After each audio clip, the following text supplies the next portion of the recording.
تصور کریں آپ اپنے خاندان کے ساتھ ایک نہایت آرام دہ اور تیز رفتار ٹرین میں بیٹھے ہیں۔ باہر کا منظر تیزی سے گزر رہا ہے، بچے ہنس رہے ہیں اور آپ کافی کا لطف لے رہے ہیں۔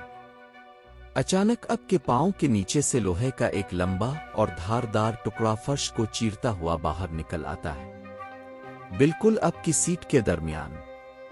یہ کوئی فلمی سین نہیں تھا، بلکہ 101 لوگوں کی موت کا پہلا دستک تھا۔ جرمنی کی تاریخ کا وہ کالا دن جب ایک چھوٹی سی لاپرواہی نے ہنستی کھیلتی زندگیوں کو منٹوں میں راکھ بنا دیا۔ کیا تھا وہ خوفناک راز جو اس ٹرین کے پہیوں کے نیچے چھپا تھا؟ اور کیسے ایک معمولی سی آواز نے موت کا جال بچھا دیا؟ چلیے آج اس سچ سے پردہ اٹھاتے ہیں۔ یہ کہانی شروع ہوتی ہے 1950 کے آخر میں۔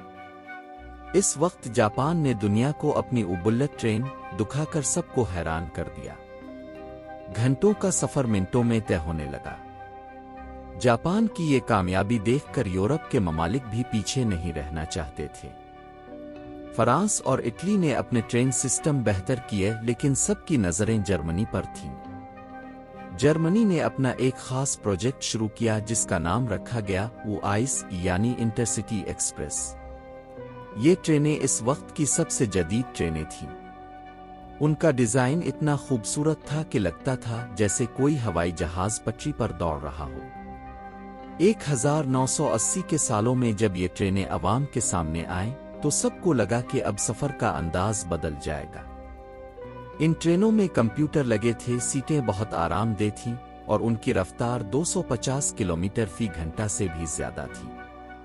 لیکن یہاں ایک بہت بڑا مسئلہ چھپا ہوا تھا جس کے بارے میں کسی نے سوچا بھی نہ تھا۔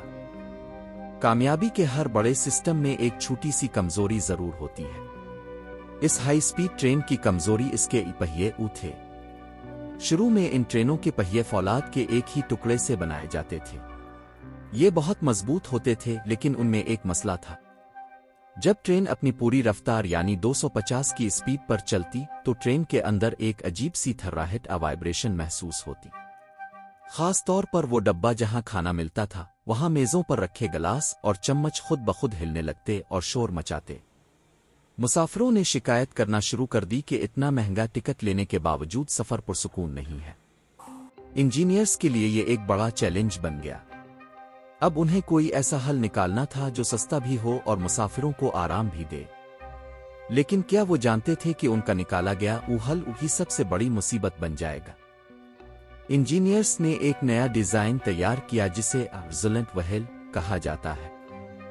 اس ڈیزائن میں پہیا ایک نہیں بلکہ دو حصوں پر مشتمل تھا، اندرونی حصہ الگ اور بیرونی حصہ الگ۔ اور سب سے اہم بات، ان دونوں حصوں کے درمیان ربڑ کی ایک موٹی تہ رنگ لگائی گئی تھی۔ ان کا خیال تھا کہ یہ ربڑ ٹرین کی تھرراہٹ کو اپنے اندر جذب کر لے گا اور سفر بالکل خاموش ہو جائے گا۔ یہ آئیڈیا جرمنی کی چھوٹی ٹرینوں یعنی ٹرام میں کامیاب رہا تھا، لیکن ایک بہت بڑی بات نظر انداز کر دی گئی۔ ٹرام صرف 30 کلومیٹر کی رفتار سے چلتی تھی، جبکہ اس بڑی ٹرین کو 250 کی رفتار سے دوڑنا تھا۔ اتنی تیز رفتار پر ربڑ اور لوہے کا ملاپ کتنا خطرناک ہو سکتا ہے، اس کا اندازہ کسی کو نہیں تھا۔ کسی بھی بڑے ٹیسٹ کے بغیر ان پہیوں کو ٹرینوں میں لگا دیا گیا۔ اب ٹرینیں پرسکون تو ہو گئیں، لیکن موت کا کاؤنٹ ڈاؤن شروع ہو چکا تھا۔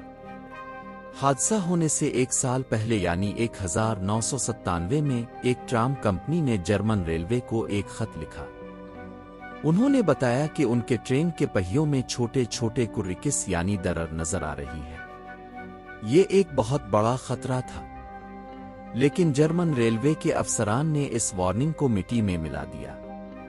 انہوں نے سوچا کہ ہماری ٹرینیں تو بالکل ٹھیک چل رہی ہیں۔ صرف یہی نہیں، ٹرین کی چیکنگ کرنے والی مشینوں نے بھی کئی بار اشارہ دیا کہ پہیوں میں کچھ خرابی ہے، لیکن انتظامیہ نے اسے مشین کی غلطی قرار دے کر نظر انداز کر دیا۔